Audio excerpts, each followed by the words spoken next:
Birmingham, 1919. Les usines tournent à plein régime. La ville est couverte de suie. Et beaucoup de gens peinent à se reconstruire après les horreurs du front. Au milieu de ce chaos, une famille va se forger un nom. Les Shelby. Ou peut-être que ça, c'est beaucoup plus parlant.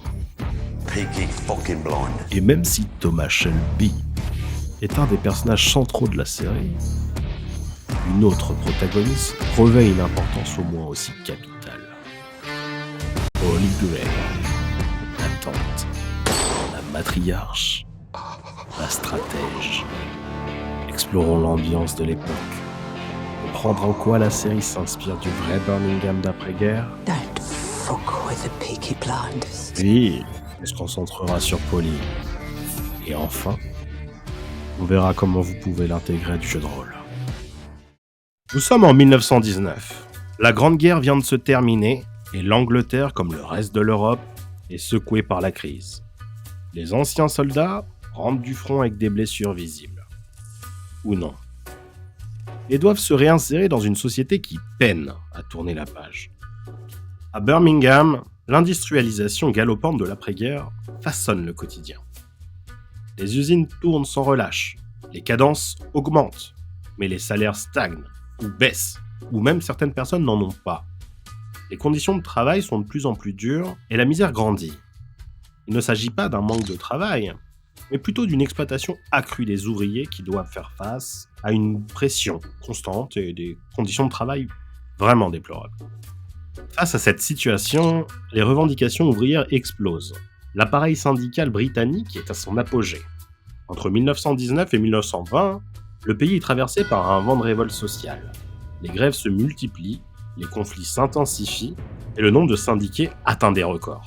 De 6,5 millions en 1918, on passe à plus de 8,3 millions en 1920. Parmi eux, 1,3 million de femmes signe d'un mouvement de lutte généralisé contre les injustices économiques et sociales. Peaky Blinders nous plonge dans ces rues enfumées, où tout le monde cherche un moyen de gagner sa vie. Les paris clandestins et la contrebande d'alcool sont des activités plutôt lucratives, surtout quand la loi s'en mêle pas trop, ou ferme les yeux contre quelques billets. Et d'ailleurs, le nom Peaky Blinders viendrait de ces fameuses casquettes, vous savez, avec la lame de rasoir cousue dans la visière. Historiquement, c'est pas vraiment prouvé à 100%. Mais c'est un beau symbole pour la série. Les Peaky Blinders, c'est avant tout la famille Shelby, des Romanichels, des Roms, des Tziganes. Pour nous, Français, un mot qu'on utilise souvent, des gitans, qui d'ailleurs n'est pas correct. Mais là n'est pas le propos. Les premiers Roms sont arrivés en Angleterre au XVe siècle, probablement en provenance de l'Europe de l'Est ou de la France. Très vite perçus comme des étrangers gênants, ils ont été la cible des lois discriminatoires dès le règne d'Henri VIII et Élisabeth I, avec des vagues d'expulsions et des interdictions de parler leur langue. Certains ont tenté de se fondre dans la population en prenant des noms anglais par exemple. Vous pensez vraiment que Shelby et Gray sont des noms roms ? Non. Maximoff, Karloff, enfin tout ce qui finit par off sont plutôt des noms roms. Mais à ne pas oublier que d'autres ont gardé un mode de vie un peu plus itinérant, beaucoup plus nomade, vivant dans des roulottes et travaillant du commerce de métal, des spectacles ambulants, du dressage de chevaux. Et information peut-être inutile, mais vu que je le suis aussi, moi ma famille s'appelait les Chourari. Et pour le coup, ils fabriquaient des couteaux. Et Chourari, ça veut dire couteau quoi. Ouais, ils n'ont pas été chercher très loin. Tommy est le leader taciturne qui revient de la guerre. Arthur, son frère aîné, impulsif et rongé par ses démons. John, beaucoup plus insouciant. Ada, c'est la sœur qui tente de garder un peu de distance avec les affaires criminelles. La famille se lance dans les paris hippiques illégaux. Les relations sont souvent tendues et c'est un clan qui fonctionne avec ses propres règles. Pourtant, ils tiennent bon, parce qu'ils se soutiennent quand ça chauffe. Et au cœur de cette famille, il y a Polly Gray. Polly Gray est la colonne vertébrale de la famille Shelby. Un moment clé est sa confrontation avec l'inspecteur Chester Campbell, lorsque son fils Michael est emprisonné par ce policier corrompu. Polly n'hésite pas à passer un marché sordide pour le sauver. se sacrifiant en échange de la promesse de libération de son fils. Campbell, abusant de la situation, la force à une relation humiliante. Small and weak. That's how you like it, isn't it? Mais Polly ne perd jamais de vue son objectif. La vengeance de Polly est froide et calculée. Elle surprend Campbell dans une cabine téléphonique et l'abat d'une balle en plein cœur. You do, Polly. You do.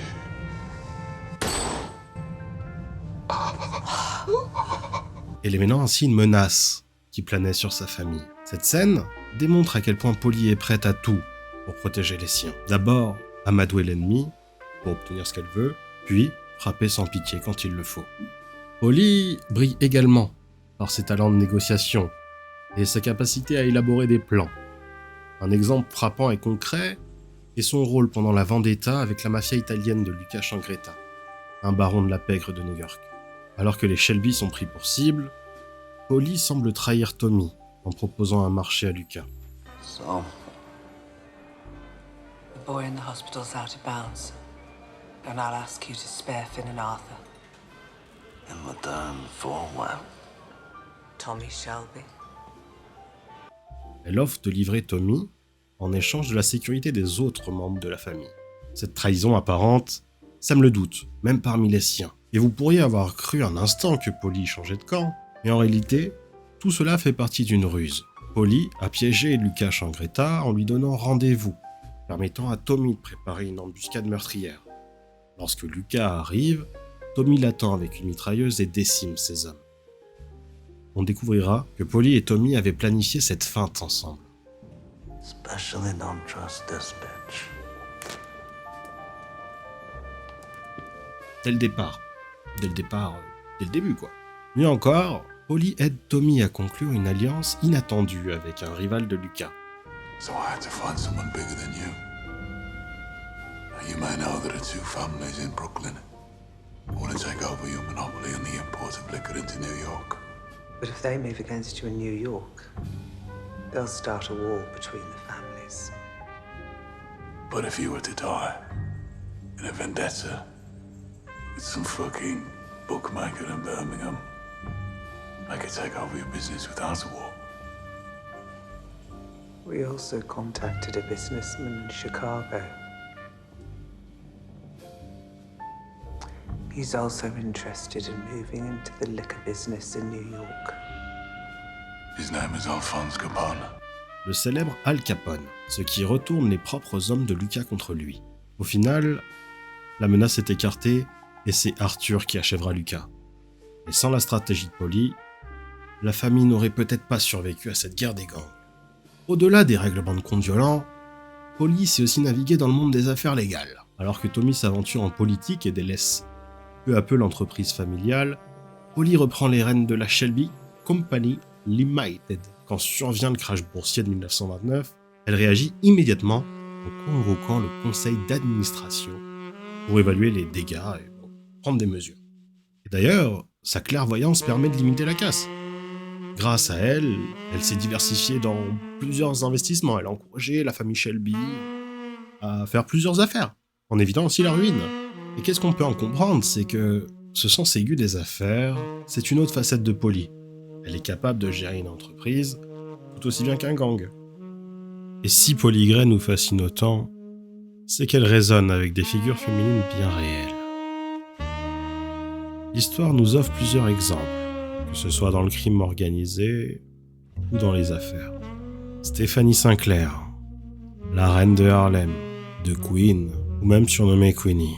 Dans le New York des années 20, Stephanie Sinclair s'impose à Harlem en bâtissant un véritable empire de loterie clandestine, le Numbers Racket, de son nom d'origine.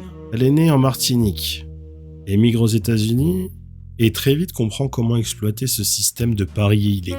À son apogée, elle gère un réseau de plusieurs dizaines d'employés et brasse des sommes considérables qu'elle réinvestit dans le quartier. Son ascension dérange les gangs italo-américains, notamment celui de Monsieur Dutch Schultz, cherchant à la faire plier et à récupérer son juteux marché de loterie. Sinclair refuse toute forme d'extorsion et mène une guerre ouverte contre Schultz. Malgré les enlèvements et assassinats de ses proches, Elle ne recule pas et riposte en chassant les intermédiaires de Schultz hors d'Harlem, quitte à mettre sa propre vie en danger. Parallèlement, elle mène un combat contre la corruption policière. Elle publie des encarts qui exposent les pots de vin exigés par certains officiers et apprend à la communauté noire à faire respecter ses droits lors de fouilles ou d'interpellations abusives. Loin d'être une simple criminelle, Stephanie Sinclair devient une icône pour les habitants d'Harlem, car elle combine le pouvoir, celui de l'argent, et la volonté de protéger sa communauté contre le racisme institutionnel. L'abolition de l'esclavage en 1865 n'a pas fondamentalement transformé la structure raciste de la société américaine. La ségrégation a pris le relais et le racisme y demeure profondément enraciné, comme la plupart des pays marqués par un passé colonial, ou esclavagiste d'ailleurs. Et la France n'a pas de leçon à donner. Mais c'est pas le sujet de la vidéo et on vous voit. Faites place à une autre dame incroyable. Oui, je fais peut-être l'apologie du crime, mais on s'en fout. Alice Diamonds et les 40s Elephants. Right? En Angleterre, dans les années 1920, c'est Alice Diamond, dite Diamond Annie, qui impressionne tout Londres. Elle dirige le gang entièrement féminin des 40s Elephants, réputé pour ses vols de luxe dans les grands magasins. À première vue, leur modus operandi peut sembler simple, profitant du fait qu'on ne soupçonne pas les dames élégantes. Elles subtilisent vêtements de marque, bijoux, fourrures, et repartent avec de véritables fortunes. En réalité, leur organisation est ultra structurée. Sometimes women have to take over, like in the war. Pendant que certains membres occupent les vendeurs en demandant une série de robes, d'autres remplissent en douce des poches secrètes cousues dans leur manteau. Alice Diamond veille au grain. Le gang adopte même un code interne, exigeant le partage équitable des gains et l'interdiction de porter soi-même les vêtements volés, enfin les tenues. Welcome to the bourgeoisie. La police britannique, il faut bien comprendre que vraiment ils peinent à les démanteler, car elles se déplacent sans cesse de ville en ville, ils savent se fondre dans les foules. À une époque où les chefs de gang sont presque toujours que des hommes. Enfin, si c'est pour pas dire toujours des hommes. Et ces deux femmes dont on vient de parler, comme Polly combinent intelligence, stratégie, charisme et sens des priorités. Protéger leurs intérêts, soutenir ceux qui leur sont fidèles et défier toute autorité qui veut les soumettre. Why should the boys have all the fun? En fin de compte, elle démontre que même dans la pègre du début du XXe siècle, les femmes savaient s'organiser, manier la violence au besoin et surtout, ne jamais baisser la tête face au patriarcat. Et merci pour ça. What are you drinking, ladies? That's what you're supposed to say. Maintenant, si l'on s'intéresse à comment interpréter un personnage comme Polly Gray, ou un personnage qui lui ressemble, le cœur du personnage réside dans sa présence, dans son charisme. Dans un jeu de rôle, il ne s'agit pas de copier-coller un archétype matriarche du crime. Non, ça fonctionne pas trop. Polly parle souvent avec ses yeux avant d'ouvrir la bouche. Elle jauge en silence et se dévoile ensuite. En jeu de rôle, vous pouvez prendre quelques secondes avant de répondre ou décrire le silence pesant. Servez-vous de vos expressions faciales pour montrer à quel point elle calcule ses mots. Dans la série, Polly ne hurle pas pour s'imposer. Elle parle souvent calmement, avec une voix posée, et c'est cette assurance qui impressionne. En jeu de rôle, jouez sur un ton doux, mais tranchant, en glissant parfois des remarques cinglantes, qui peuvent peut-être faire interagir vos interlocutrices. Lorsque vous interagissez avec des PJ ou des PNJ de la famille, pour le coup, prenez un ton un petit peu plus rassurant, un peu plus maternel, un petit peu plus humain. Les attaches sont sa famille avant tout. Tommy, ses neveux, ses nièces, ses proches, tout simplement. Et son ancrage serait sa ville, Birmingham, son quartier qu'elle connaît par cœur. Niveau caractère, elle est plutôt déterminée, calculatrice, protectrice. Ses forces et ses faiblesses seraient son sens aiguisé de la stratégie, son intelligence financière, je sais pas si ça veut dire quelque chose, son autorité, naturelle d'ailleurs. Et ses défauts seraient peut-être son désir de vendetta, ou du moins c'est une personne assez vengeresse. Et pour sa posture, j'imagine quelque chose comme son dos droit, un maintien élégant, une gestuelle mesurée. Vous voyez, pas comme moi, pas à bouger ses mains. Elle fume lentement, prend le temps d'observer. Vous voyez, quelqu'un de... Oui, pas moi, voilà. Au niveau de sa voix, son timbre est posé, calme, elle crie pas. Son discours d'ailleurs aussi est assez concis, elle ne veut pas forcément aller chercher des mots très compliqués. Elle va droit au but avec des mots cinglants qui vont directement nous toucher. Dans notre jargon, on pourrait appeler ça des punchlines. Eh ben, c'est déjà bien, non? Ouais, c'est déjà bien. C'est cool. Eh ben voilà, c'est fini. Et sincèrement, j'ai été fier d'avoir pu faire cette vidéo, d'avoir pu mettre les femmes en avant, d'avoir pu parler des choses dont on ne parle pas ou peu, surtout en ces temps. J'ai essayé de mettre en lumière ce personnage que j'aime beaucoup en prenant des exemples concrets de la vraie vie. Et j'aimerais beaucoup remercier Linou, qui m'a sincèrement beaucoup aidé à écrire cette vidéo, qui m'a corrigé sur certains points pour pas dire de bêtises, et pour vous faire une belle vidéo. Donc elle a été une belle partenaire pendant cette vidéo. Je dis beaucoup de fois vidéo, mais on s'en fout, c'est la fin. Voilà. Je dois aussi remercier Gab et Fanfan qui m'ont fait des retours incroyables, exceptionnels, pour comment l'améliorer, parce que oui, vous vous doutez bien que c'est du taf de faire ça. Mais enfin, bref. Si vous avez des questions, des remarques, n'hésitez pas à le faire en commentaire et vous pouvez même profiter pour nous dire quel personnage vous avez envie qu'on fasse sur la chaîne plus tard. Ouais. N'oubliez pas de vous abonner et on se revoit bientôt. Ciao, ciao. Yeah, mate. Lord, I know it's true. Make your life spectacular.